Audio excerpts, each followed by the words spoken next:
the dawn of a new era here at NBC, where we're about to do high school hoops like we've never really done it before. You're into basketball, boys or girls, you have found your new home for the winter. And we welcome you to the debut of Four Court Press here. We're with 270 Hoops, a great partnership. I'm Jared Smalley. And I'm Whitney Harding, and it's time to introduce you to the new member of our squad for the season. I love that. We're part of the squad. I feel so cool. He's the man behind 270hoops.com, and he sees more basketball than any human in Central Ohio. True. Zach Flair, welcome. We are so excited you are here. Now, your site has become the authority for local hoops, and how did you kind of build all this? A lot of hard work. We've been blessed over the last 5 years. You know, Jason Morrow and I are both local guys, Ohio State alums, and we founded this show, or this company, back in 2015. And I just want to give a big thanks to NBC4 and both Jared and Whitney for coming together and bringing this great show. I'm really excited, and we're going to really change the coverage of high school basketball, on a big media scale in Central Ohio. This is going to be a great start to that, Zach. All right, we'll be right back to you. First, let's tip off the show with a classic OCC showdown. Kaufman, Upper Arlington, familiar scene this year from the games. A lot of room for everyone.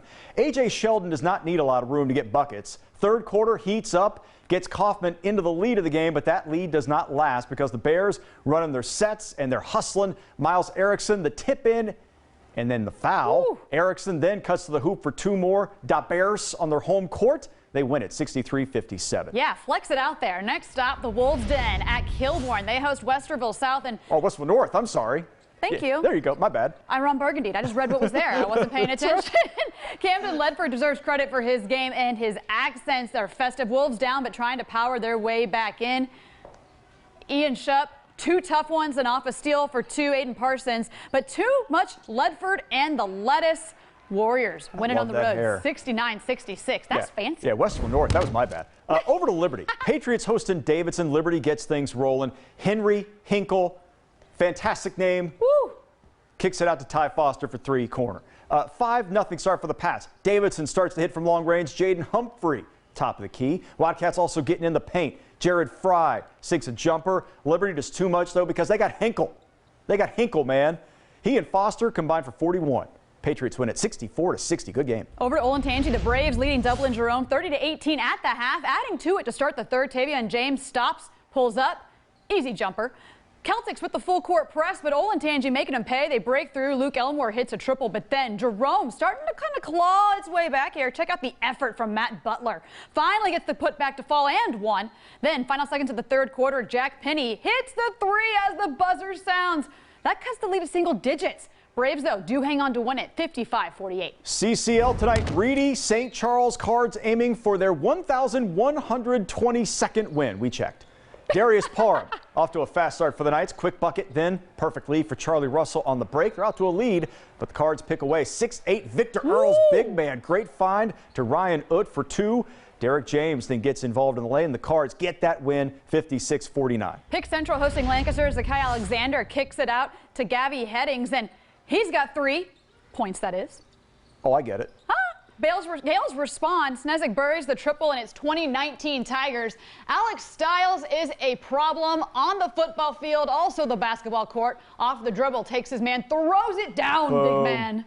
Later in the second quarter, Alexander hits a 3 from the top of the key, and Pick Central wins a close one, 56-52. And Pick North on the road at New Albany tonight. Panthers leading the Eagles by 4, 3 to play. Corey Hudson, strong take, and the foul. Nice play there. Will Benseller to Michael Burko, back to Benseller, 3. It's a 4-point game, 2 minutes to play, but that is as close as it would get. Panthers close it out to win it 40-34. Newark girls a perfect 8-0 so far this year, taking on Groveport. Emma Shoemate down low, and she's unstoppable. Then Maddie Vejsicki drives, kicks it out to Gwen Stair for 3. How about another? Thank you, sir. Around the horn to Peyton Lunsford. She buries it. Shoemake gets a 3 of her own, and Newark wins 76-26. Really? That was the score? Newark is unbelievable. The ladies are good every year. Let's go back to Zach Fleer now. Now, Zach, we don't have a full complement of the teams playing it. We know about the Columbus City League still not playing. Some teams barely started playing. Right. What do we know about sectional, district tournaments, those schedules? Any chance they could push them back? Not really looking like it. That's kind of a state decision. And with the City League, they're suspended till January 23rd. And That includes no practices. These teams have not practiced since mid-November. If they come back January 23rd, they need a full week of practice just to be ready to play. The only problem with that is the sectional tournament, the seeding for that. Girls basketball starts January 30th. Boys basketball is February 6th. They're going to need some time and some games in order to get higher seeds because that tournament, it starts mid-February, February 15th for girls, February 23rd for boys. They're going to need to speed up, and I understand the decision, but these kids, they need to play. And, there's been 98 teams across Central Ohio outside of the city league that have played a game so far, and I just feel really bad for these kids losing opportunities so far. Spot on. Yeah. It's bad for everybody. Like, we get it, but it still stinks. Yep, that's true. Zach, be right back with you because when we come back, the part that makes people mad. We're going to rank the teams so far this season. Zach gets to be the bad guy. That's right. Our power poll coming up, plus new information tonight